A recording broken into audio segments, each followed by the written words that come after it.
Hi everyone, welcome back to my channel. అందరు ఎలా ఉన్నారు? బాగున్నారు? అందరు బాగుండాలని కోరుకుంటూ, మనకు ఆషాఢ మాసం అనగానే గుర్తొచ్చేది ఆడవాళ్ళందరికీ గోరింటాకే కదండి. ఆషాఢ మాసం రాగానే అందరం గోరింటాకు పెట్టుకుంటూ ఉంటాం కదండి. ఆషాఢ మాసంలోపు అందరం దాదాపు ఒక 2 టైమ్స్ అలా పెట్టుకుంటూ ఉంటాం కదా. ఆషాఢ మాసంలో అందరికీ బాగా ఎర్రగా పండుతుంది అనేది కూడా తెలిసే ఉంటుంది కదా. దాదాపు అందరికీ కూడా అందరి కాళ్ళు చూసినా సరే, అందరి చేతులు చూసినా సరే ఈ ఆషాఢ మాసంలో ఎర్రగా రంగురంగుతో కలలాడిపోతుంది కదండి. అలాగే మేము కూడా ఈ ఆషాఢ మాసంలో గోరింటాకు అయితే పెట్టుకోవాలనేది అనుకున్నామండి. అనుకున్న తర్వాతకి నేను, చెల్లి, పిల్లలు, అమ్మ అందరం పెట్టుకుందామని చెప్పేసి అయితే ఆంటీ వాళ్ళ ఇంటి దగ్గరికి వెళ్ళి అయితే ఆంటీ గోరింటాకు తెంపుకోనా అని చెప్పేసి అయితే అడిగానండి. అడిగితే గోరింటాకు తెంపుకోవడానికి కూడా అడగాలారా అని చెప్పేసి అయితే అన్నది. తర్వాతకి మా చెల్లి అయితే వెళ్ళి ఆంటీ వాళ్ళ ఇంటి దగ్గర అయితే కొమ్మలుగా అయితే విరుచుకొని అయితే వచ్చిందనమాట. విరుచుకొని వచ్చిన తర్వాతకి అయితే అమ్మవారి ఇంటి దగ్గరికి అయితే కూర్చొని అందరం అయితే గోరింటాకునైతే రిల్లామండి. అందరం గోరింటాకునైతే రిల్లిన తర్వాతకి అయితే ఈ విధంగా అయితే వచ్చిందనమాట.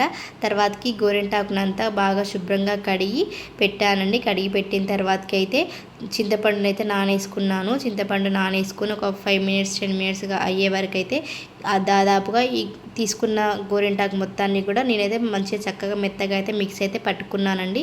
చక్కగా మిక్సీ పట్టుకునేసరికి అయితే చింతపండు అయితే నానిపోయిందండి. చింతపండు అనే కాదు, గోరింటాకులో మనం మిక్సీ పట్టుకునేటప్పుడు చింతపండు కానీ, నిమ్మకాయ కానీ, కొంతమంది అయితే పెరుగు వేస్తూ ఉంటారు, ఇంకా కొంతమంది తేనె కూడా వేస్తూ ఉంటారు. అలా ఏం వేసినా సరే, అది వేసినా వేయకున్నా గోరింటాకు మాత్రం ఎర్రగానే పండుతుంది కదండి. కాకపోతే కొంచెం ఎర్రగా పండాలని చెప్పేసి అయితే మనమైతే అవి ఇవి వేస్తూ ఉంటాము.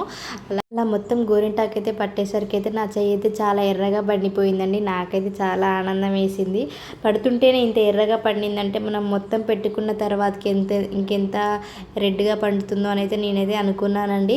అదేవిధంగా సాయంత్రం పనులన్నీ అయిపోయిన తర్వాతకి అయితే పిల్లలకైతే అన్నం తినిపించుకున్న తర్వాతకి పిల్లలకైతే పెట్టానండి. మా పాపకైతే 2 చేతులకైతే పెట్టాను. బాగానే పెట్టించుకుంది.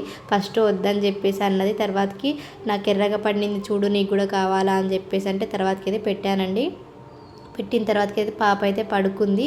నేను కూడా అన్నం అయితే తినేసి మా వారు ఇంకా డ్యూటీ నుంచి రాలేదని చెప్పేసి అయితే అంతలోపు అయితే పెట్టయితే నేను కూడా అయితే పెట్టుకున్నాను చేతులకి, కాళ్ళకి.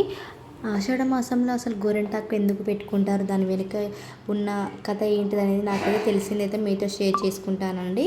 పార్వతీదేవి తన చిన్నతనంలో చెలికత్తెలతో ఆడుతూ ఉండగా తను అప్పుడే ప్రజస్వలం అవుతుంది. ఆ ప్రజస్వలం అవుతుండగా అప్పుడే ఒక రక్త చుక్క అయితే నేల మీద అయితే పడుతుంది.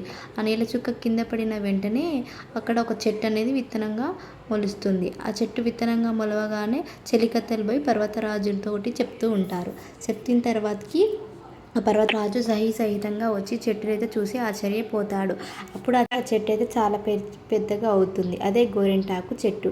అప్పుడు ఆ చెట్టు అంటుంది, నేను పార్వతీదేవి దించాను, నా వల్ల ఈ లోకానికి ఏమైనా ఉపయోగం ఉంటుందా అని చెప్పేసి అయితే అప్పుడైతే ఆ చెట్టు అడుగుతుంది. అప్పుడు పార్వతీదేవి ఆ చెట్టు ఆకులను తెంపుతుంది. తెంపగానే ఆ పార్వతీదేవి చేతులు మొత్తం కూడా ఎర్రగా పండుతాయి. అప్పుడు ఆ పార్వతీదేవి చూసి మురిసిపోతుంది.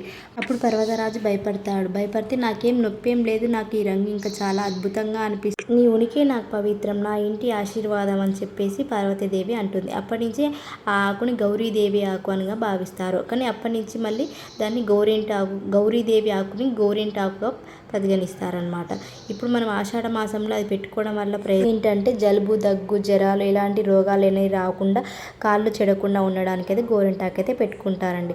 మేమైతే ఈ విధంగా పెట్టుకున్నాము ఆషాఢ మాసంలో. మీరు ఎలా పెట్టుకున్నారో కామెంట్ బాక్స్లో కామెంట్ చేయండి. Thank you for watching.